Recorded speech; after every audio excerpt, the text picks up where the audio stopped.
everyone. Welcome back to another episode of Millennium Live. Very excited for today's episode. I'm sitting down here with Stuart Phillips, who's the Product Marketing Director of Cybersecurity at Interos. Stuart, how's it going today? It's going great. Awesome. Good. Happy to hear it. Perfect. So, Stuart, for those of you who may not be familiar with you, I'd love for you to just start off by telling me a little bit about yourself, your background, and how you've made your way to Interos. Well, I've been working in cybersecurity for about 20 plus years now in various roles, mostly on the federal side or working, working with like Lockheed Martin and also working for vendors, like working for Cisco and Unisys and other security vendors. My background, I have a Bachelor of Computer Science, and I did my master's MBA when I lived in Singapore. Oh, wow.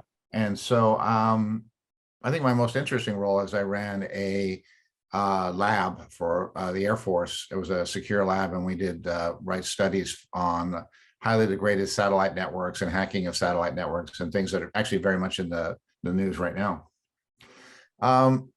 I was been about Interos about a year. I was very, very interested in the area of supply chain security. I saw it as an area that was, going to get a lot more attention. And Interos had by far the best, I thought, approach, a really fresh approach, and something I was really interested in. So I managed to get in here, and felt quite lucky.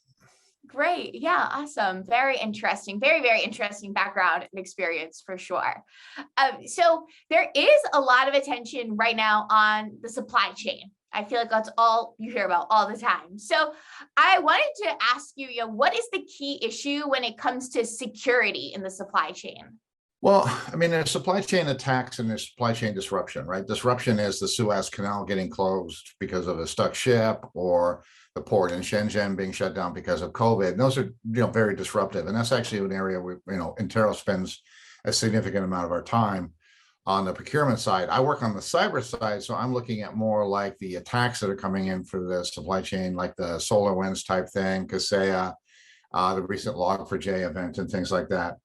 And then the key issue really is that these attacks are new. They're a new type of attack.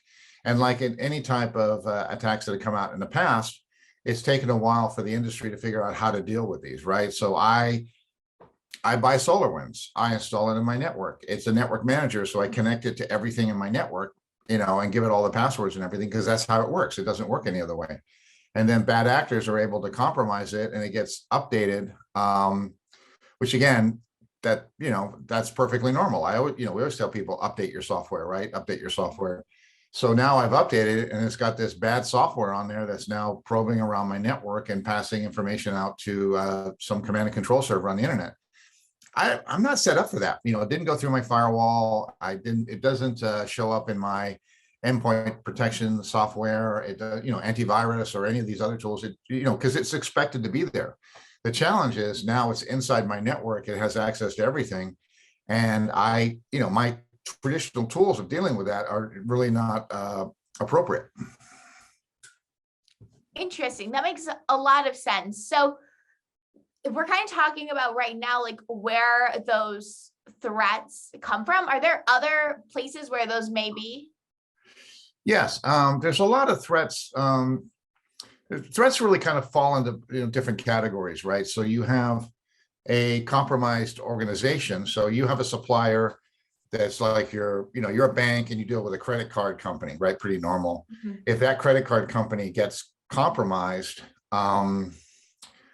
you're sharing information with them, you have direct connections, all this, that becomes a significant issue. And these suppliers, that are compromised, that have, are coming into your network, they're not coming in through your firewall, they're coming in through, through a private connection, things like that. You also see the supply chain, the software supply chain. So like the Log4j incident. So Log4j is a piece of software. December 10th, nobody except a bunch of geeks like myself knew about it. December 15th is the biggest security problem in the world. And I think that, again, this is where we're seeing a lot of the issues here, is we really don't, it's very, very difficult to predict where these come from, right? We can see, email security or endpoint security and these types of things. We see sort of recurring things happening all the time. with supply chain, it can be very different every time. And, and a lot of the traditional risk scoring tools and things like that don't really help you. So like, if we talk about like a use case, right? Okay, so SolarWinds, we talk about that a lot, or Kaseya. I use, one of our customer examples. I own a grocery store. I use cash registers that I lease from a third party. The cash registers run Windows 7, which is no longer supported by Microsoft. So the person I rent the cash registers from, at least the cash registers from, they contract with this company, Kaseya, which supports obsolete operating systems like Windows 7. Kaseya gets compromised by criminals. It gets pushed into the cash registers, and now all the cash registers pop up with ransomware demand. Well, I'm out of business, right? I am no longer able, if I own a grocery store and I can't, people can't use cash registers if they can't pay for things, I'm effectively out of business. And the challenge here is, I've never heard of Kaseya. I don't have a contract with them. I don't even know who they are. And trying to figure out what happened with this company that buys from this company, which buys from this company, can be very, very challenging because, again, you just don't have relationships with them and they're not responsible to you. So the solution really comes down to three things. First is, mapping your supply chain, figuring out who your suppliers are, what your suppliers, where they're connected. The second is monitoring them, right? So only, according to Gartner, about 40% of companies actually monitor even their direct suppliers.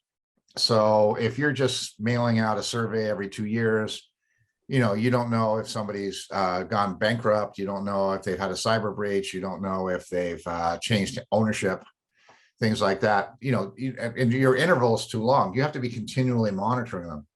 And then you have to have an ability to do some sort of modeling, right? What happens if, all this stuff going on right now, I need to swap out my suppliers. I was using this one supplier, and because of, world events, I need to, replace them with somebody else.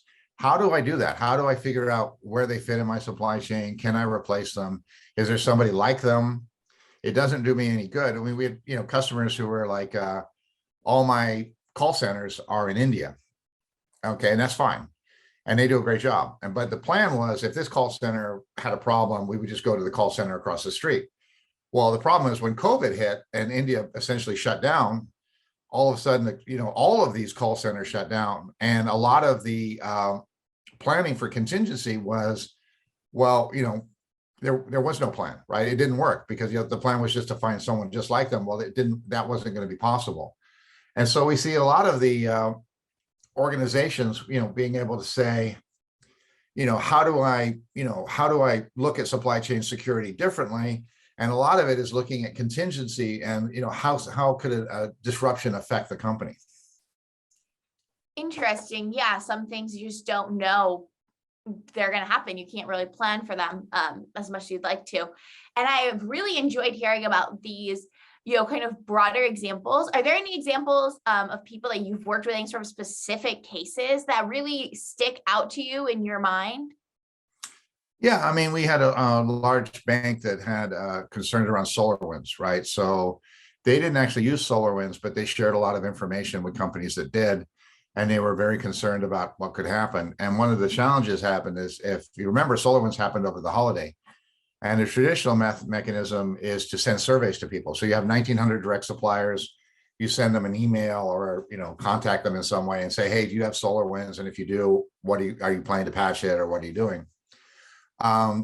The customer, before they had Interos, they tried that. And the problem was, after about a month or 6 weeks, they'd gotten less than 10% response. So, Wow. and again, it's if you're fighting a fire internally, and then people from the outside are sending you, hey, can you respond to me? It's like, well, I have this fire here, right? I'll deal with this and then I'll get back to you.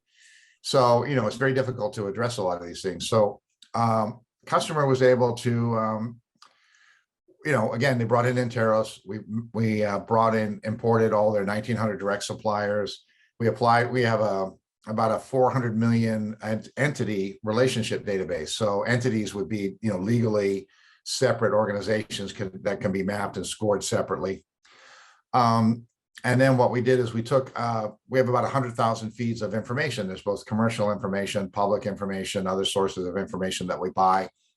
And we apply that using artificial intelligence and machine learning to the relationship database. So what will happen is, most products, you have a list of suppliers, you put it in the tool, and it models and it monitors them, and that's all. And that's fine. That's what it does, and that's how things traditionally worked. What happened with us is Interos, and why I really, thought it was a real fresh approach, is you give us your list of suppliers, and then we start building the relationship trees for you, kind of like, I don't know if you ever played with Ancestry or something, and all of a sudden it says potential mother, potential, so you find all this information, and we do it for you automatically using our relationship database. So you're not typing in all this information or having to do a lot of stuff. And then once we build the relationships, we can show you where they're connected and apply all the factors, like what country are they in, are there geopolitical issues in that country? Therefore, I might want to score that company entity lower for certain risk factors. Are they bankrupt, for example? We do a lot with like supplier onboarding, where companies are saying, we want to bring the supplier on, and normally that takes 4 to 6 weeks of back and forth emails and surveys and things like that. We can actually go online, gather a lot of information about them in a few minutes, and tell you, like, have they had a major cyber breach, or are they bankrupt, or are they located in a country that is not desirable, or are they subject to restrictions and sanctions, which are getting very big right now. So anyway, our big bank customer, they put about 1,900 suppliers in. We were able to identify 54 of them within about an hour. And they were able to, get it, and again, the chief security officer, he's got the CEO breathing down his neck saying, hey, what's going on here? You can't just go back every day and say, well, we don't know, we're still working on it, right? You have to have an answer. You have to say, with high confidence, I believe that these people have SolarWinds. And we actually, if it's public information, we will show you, and we actually can log the data a bit. So what will happen is, if you say, you said this company has SolarWinds, but when we talk to them, they say they don't. Here's the data reference that's included in your app, platform. Can you uncover that and tell me how do you know that? And in a lot of cases, these were like companies that had posted job postings on Indeed or LinkedIn and things like that, saying, if I'm advertising for a SolarWinds administrator, chances are I have SolarWinds. So, there's a lot of this is to take the, really different approach. A lot of the traditional approaches, I'm going to mail you something, you're going to reply. I'm going to do that every once in a while. Hopefully, we don't have an issue in that time frame, or hopefully you're not lying to me, or hopefully,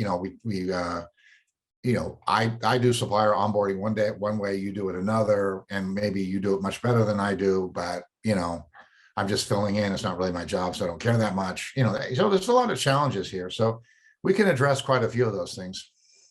Very interesting. Yeah, and it sounds like you can do it really efficiently and quickly and thoroughly. So that's great. I can see why that would be helpful. And you said you work with CISOs a lot. Do you think that they view supply chain security, the same way that they view overall employee and device security? No, they're starting to, right? I've been doing this for quite a long time. And 20 years ago, email security was the responsibility of the person who did the email, right? So you'd buy an antivirus server, hook it up, and we're good to go, right? So, the same thing now when you're looking at data loss and being able to track employees, downloading data, if you're looking at vetting suppliers, and there's a lot of things that come into this. So traditionally, CISOs only looked at cyber. We're seeing that financial is a bigger factor. And we were working with a lot of customers on the Log4j issue. And if you had a supplier that was using Log4j and they were bankrupt, that was the number one indication that you had to replace the product, right? Because you're never going to get a patch from a company that's bankrupt. And Yeah. then, again, financial risk is another thing. Like SolarWinds, did suffer a big breach, but they were very financially healthy and well-staffed and well-run. They were able to turn around and fix the problem, get in front of it, be very proactive with their customers, get the patches out, work with them to figure out what was going on. If they'd had significant financial problems, they probably would not have been able to do that, or they were not staffed, or they didn't have a CISO and things like that. You see that with Colonial Pipeline and other types of things, right? Where they did not actually have a chief security officer. They did not have a security plan. They did not really take it seriously. And so that's, again, the organization.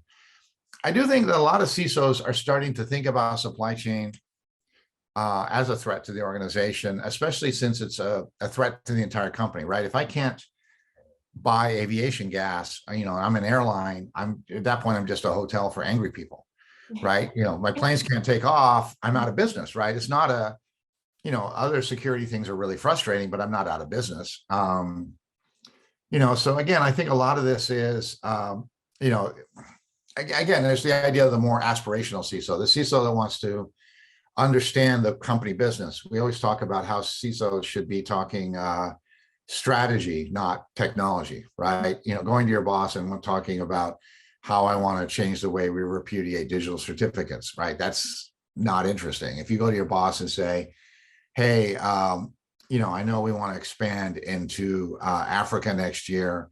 I'm looking at a strategy working with this partner, and we'll be able to provide a really secure solution. We'll be able to handle our drug trials much better and more safer in a more secure way.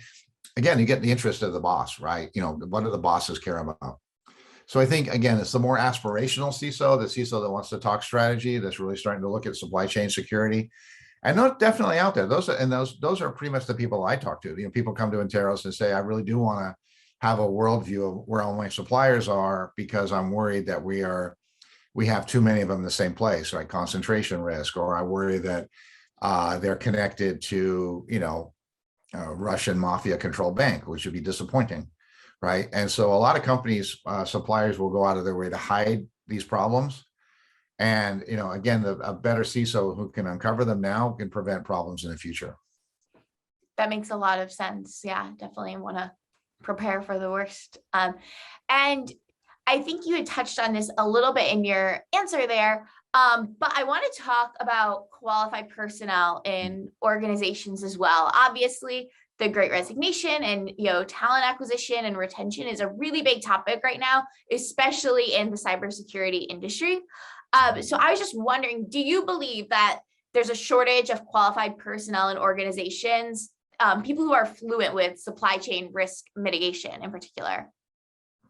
Well, there's certainly a shortage of cybersecurity personnel, people with experience, people who have training and things like that. And organizations really should be looking at, just like baseball teams, they have their own farm team, right? Baseball teams don't just wait for people to wander in off the street, right? And say, oh, you have a 400 batting average. That's great. That's what we're looking for, right? They have their farm teams, they develop talent, they do a lot of things. And we see a lot of companies working with like community colleges.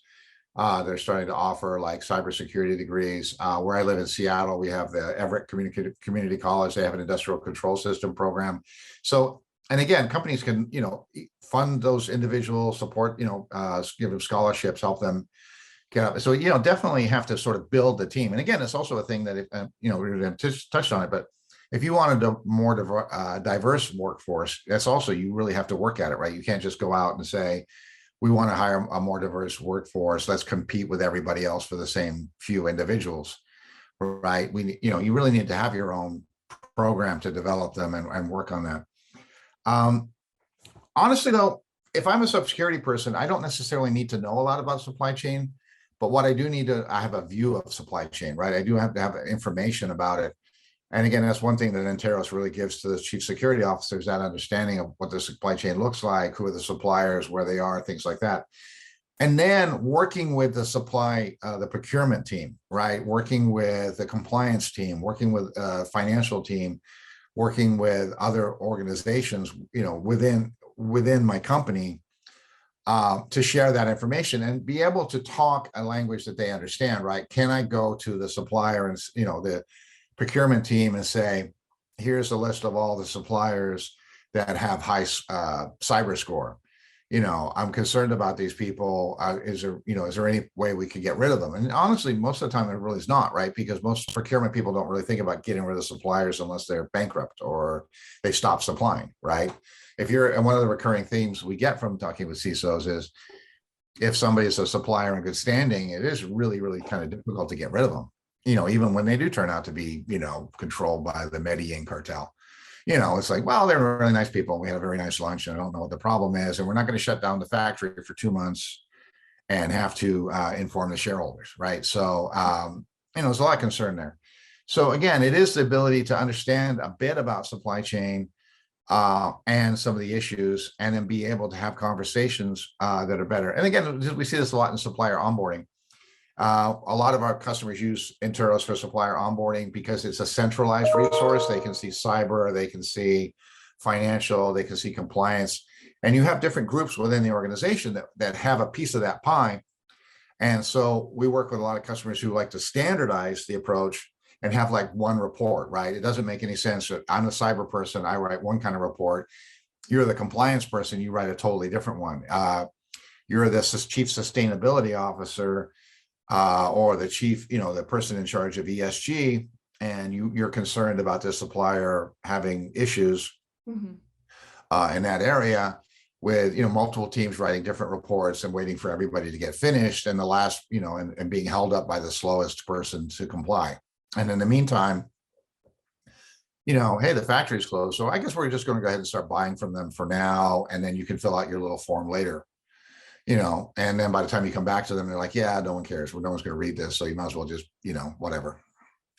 So it can be very, very frustrating for the CISOs not have a voice in this type of conversation. And that's one thing we really work on. Interesting. Yeah, very good insight there.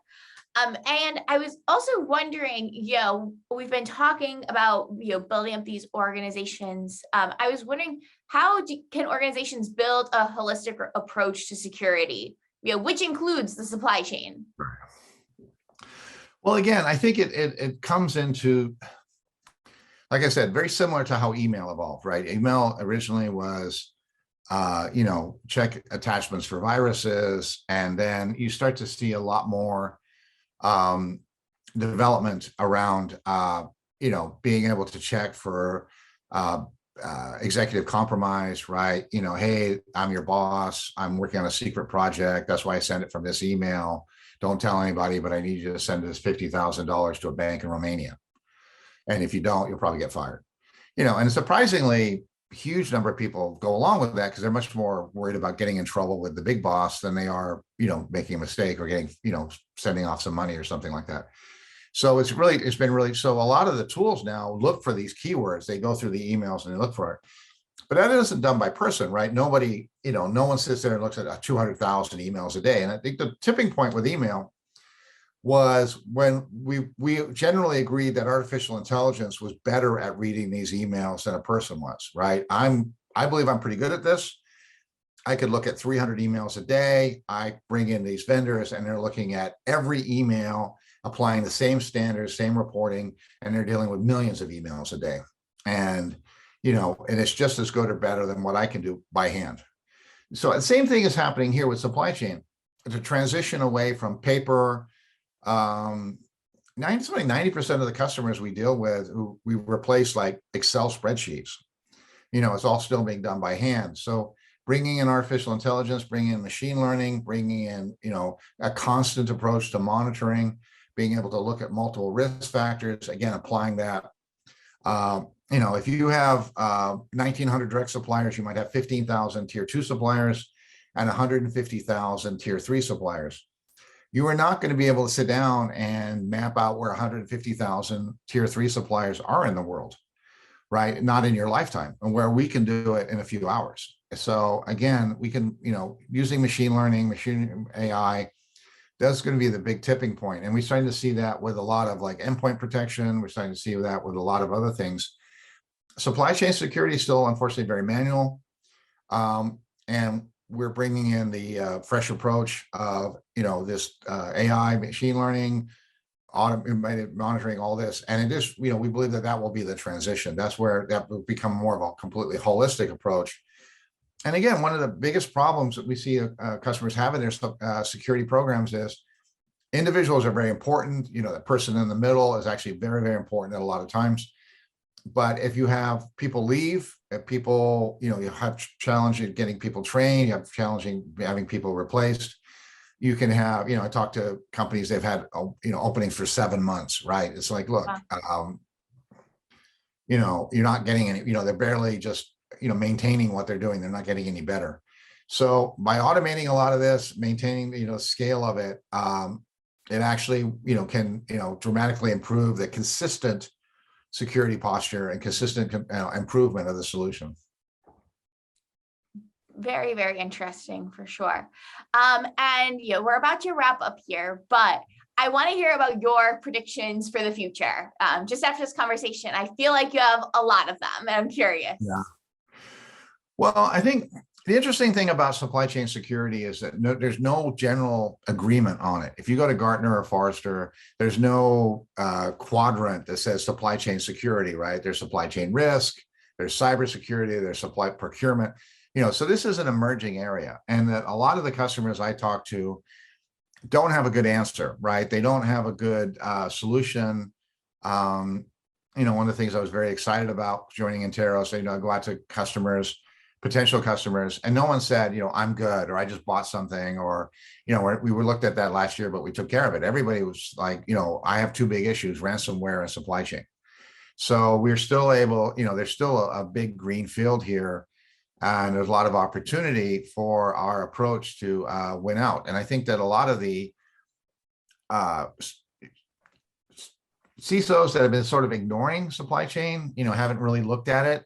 My main prediction is that they'll be forced to, right? We see a lot of the velocity of things, right? So before, COVID hit, right? COVID changed everything pretty quickly.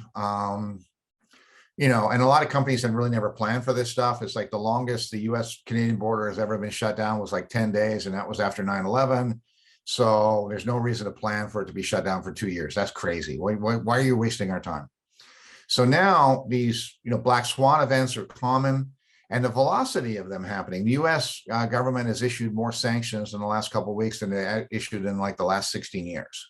Wow. So, so my ability as a CISO to respond to these things, I used to have time. I used to be able to think about this stuff, or, hey, we'll put it in next quarter's budget, or that's something we should probably look at. Maybe we'll hire somebody later next year after we, get our new staffing required. Now it has to happen very quickly. And I think that that driver is going to change the way a lot of the CISOs look at supply chain and that their responsibility in the area. And so that's my main prediction.